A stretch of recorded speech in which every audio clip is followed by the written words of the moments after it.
Hi, this is lecture 3.2 and I'm going to break it into two parts. The first part deals with the first half of your homework that talks about dispersion and different ways of measuring dispersion. And those are the parts where you will mostly also be able to use your StatCrunch. So I will do a StatCrunch video as well.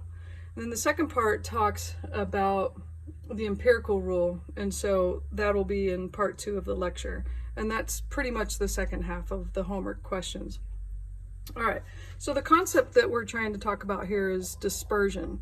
So let's say that you are throwing darts at a target, and the first time you threw them, you're trying to hit this target, and you're kind of all over the map. And the second time you threw your darts, you were much better, and you had this tighter little shot group. So this first example we would say has a lot of dispersion, and the second example has very little dispersion. So dispersion has to do with how far away your individual data points are from their target, and our target in this case is going to be the mean. So how far away are all the numbers from the mean? So let's think of another example. Let's say we had a bus full of people, and let's say the first bus you've just got 5 10-year-olds and 5 80-year-olds. So you have a 10-year-old, a 10-year-old, a 10-year-old, a 10-year-old, a 10-year-old, and an 80-year-old, 80, 80, 80, and 80, right? So you have 10 people.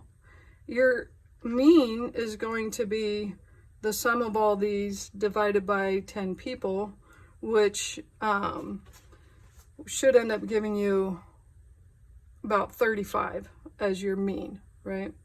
Because you just took, oh, I'm sorry, 45. 45 is your mean.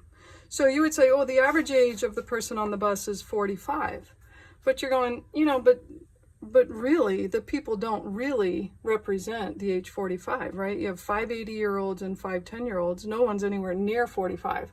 It just so happens that that's the mean. The mean is 45. So that would be considered a lot of dispersion.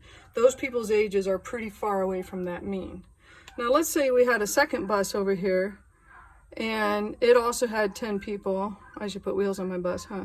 So it has 10 people, but those people, you have, let's say 5 40-year-olds, and you have 5 50-year-olds.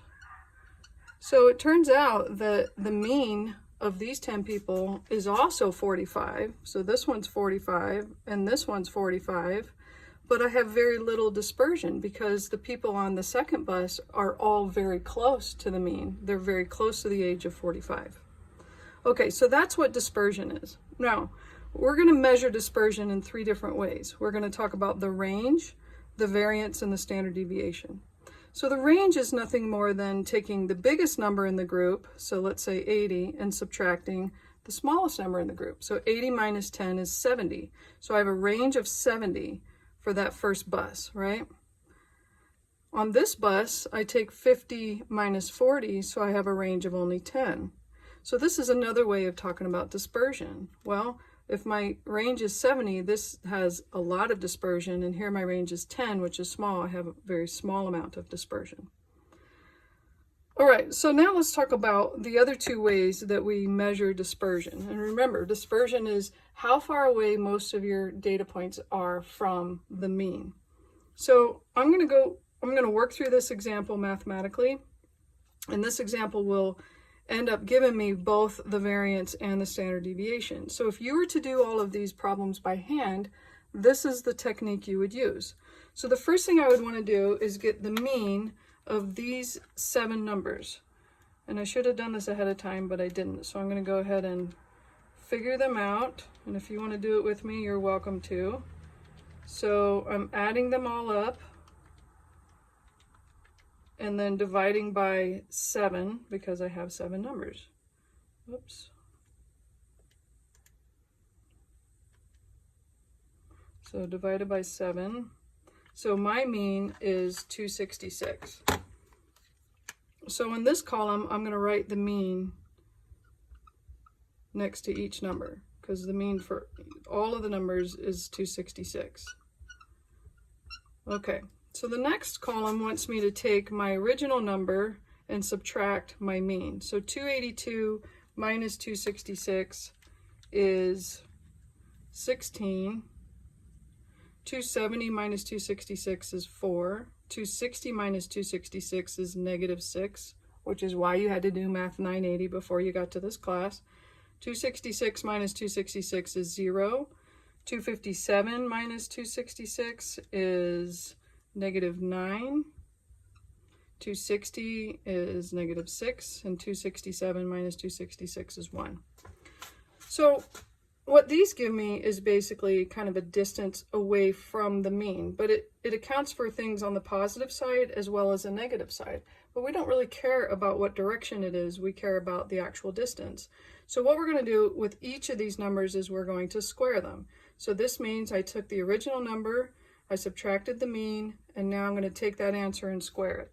So 16 squared is 256. So what happens when we square things is they all become positive. So 4 times 4 is 16, -6 times -6 is 36. This is 0, this is 81, 36, and 1. All right, the next thing we would do in the formula is this little symbol here, which means to sum them. In other words, I'm going to add all these up, and that will be my numerator. So if I go 256 plus 16 plus 36 plus 0 plus 81 plus 36 plus 1, I get 426. So I have 426 over n is how many items I had, which was 7 minus 1 is 6, and that whole thing is in the square root. Okay, so 426 divided by 6 gives me 71. So now I need to take the square root. What's interesting is this number 71 is actually my variance. When I take the square root, I will get the standard deviation. So the relationship between standard deviation and variance is that the standard deviation is the square root of the variance. Or if I say it backwards, the variance is the standard deviation squared. So my standard deviation would be the square root of 71, which is, I'm going to round it to 1 decimal, 8.4. Okay, so we'll have a better understanding of what a standard deviation means as we work through the second half of this section.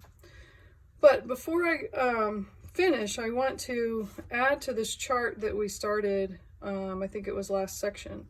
Remember that we use different letters for samples as we do for populations. So samples we use English letters, population we use Greek letters.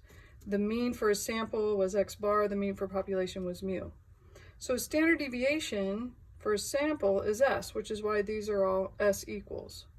The variance we just talked about is always the standard deviation squared.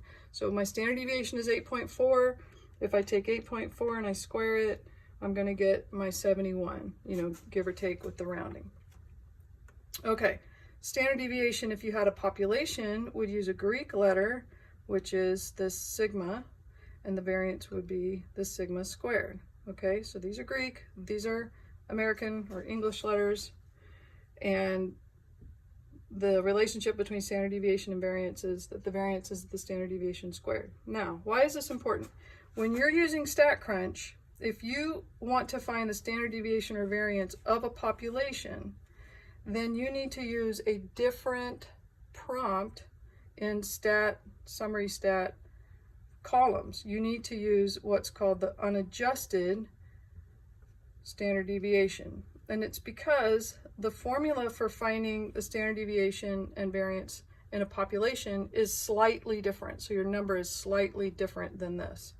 So we're going to use unadjusted standard deviation, unadjusted variance for that. Okay, so this is something to put on your chart, have it next to you so that you can reference it. All right, so why did I do all this? So that I could show you that the standard deviation isn't something that's just made up. It's literally calculated with this long drawn out process. However, you will be able to use StatCrunch to find the standard deviation as well as the variance, as well as the range, the mean, median, mode, all those things, okay? But When you find the standard deviation of a sample, you just select standard deviation on StatCrunch. For variance, you select variance. If you find it for a population, you select unadjusted standard deviation and unadjusted variance. Okay, so I believe that's all I want to cover on this portion of the video, and be sure to take a look at part 2.